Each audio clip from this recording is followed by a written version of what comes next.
It has been what feels like maybe eternity since I posted the last video, and I stopped at Kyoto part 1, so now I'm gonna do Kyoto part 2 a month later. So last time I made a video, I was on a mountain and walking up and down trying to figure out where I was, and I basically just got lost. I walked up the mountain and then the fire department came up the mountain, so then I said maybe I shouldn't be up here if there's an emergency response team. So then I walked back down and went to Uji, which is a town known for its matcha. However, I went to Uji very late in the day on New Year's Day, so most of the shops were closed, but I got some souvenirs for my family. On the next day, I slept all day. I was exhausted from not having slept on the bus, and then New Year's Eve, and then New Year's Day was just a bunch of hiking. So on January 2nd, I just slept all day. After sleeping so much, I got hungry, so I woke up and went to Nishiki Market, which is a market just full of food and shops, but mostly food and lots of kind of things you can eat on the go.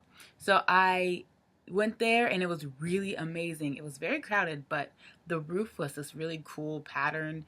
That's what I've seen a lot here in Japan are outdoor markets that are completely covered with some kind of roofing. And sometimes they play music throughout the entire thing. So it'll be like a mile long roof outdoor market that's playing the same music. And it kind of feels like you've entered some sort of Matrix type thing, but it's really cool and there's great food and it's very yummy. After I went to Nishiki Market, I just went back to the hostel and went back to sleep. And that leads me to January 3rd. Well, I went to Osaka this day and Osaka was just another incredible city. Osaka really reminds me of the Los Angeles of Japan. It is a bigger city, it's more spread out, there is still a ton of people. I saw a lot of diversity there and there are a ton of things to do. I went to Osaka with Christine, and when we got there, we were so hungry, we just went to the Spanish restaurant downstairs. After that, we checked into the hostel. I decided to stay in that hostel that night, and then we went to see the Glico Man, which is this man that's running. There are a ton of people taking pictures of it. I guess it's a very famous landmark in Osaka.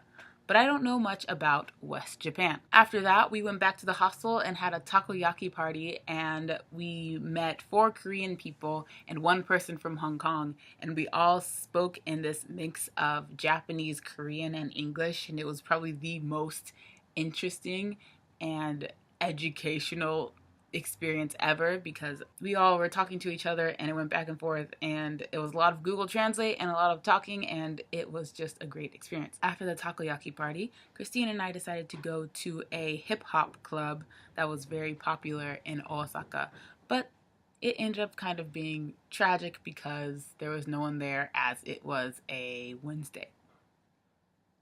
The next day, I woke up early in the morning and had to travel back to Kyoto to check out of my hostel. Then I traveled to find a sushi restaurant, but the sushi restaurant wasn't open, so I went to a Mexican restaurant instead. When I got there, I walked in, they greeted me in Japanese.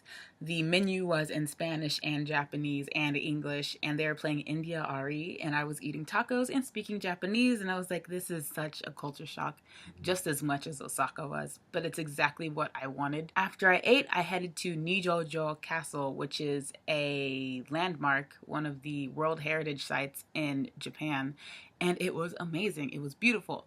But then it started sleeting and there was frozen rain and my hands were turning purple, so I said, maybe I should leave. I should definitely leave this castle, even though it was gorgeous. So after I left the castle, I went and saw Star Wars. And that was the end of my vacation. I quit my job and I moved to Tokyo, and that is why I haven't been posting. However, now that I'm here, now that I'm kind of settled in, I hope to actually make more videos and keep everyone informed and show you more about what I'm exploring in this amazing city. So, on that note, I will see you next time. Bye-bye.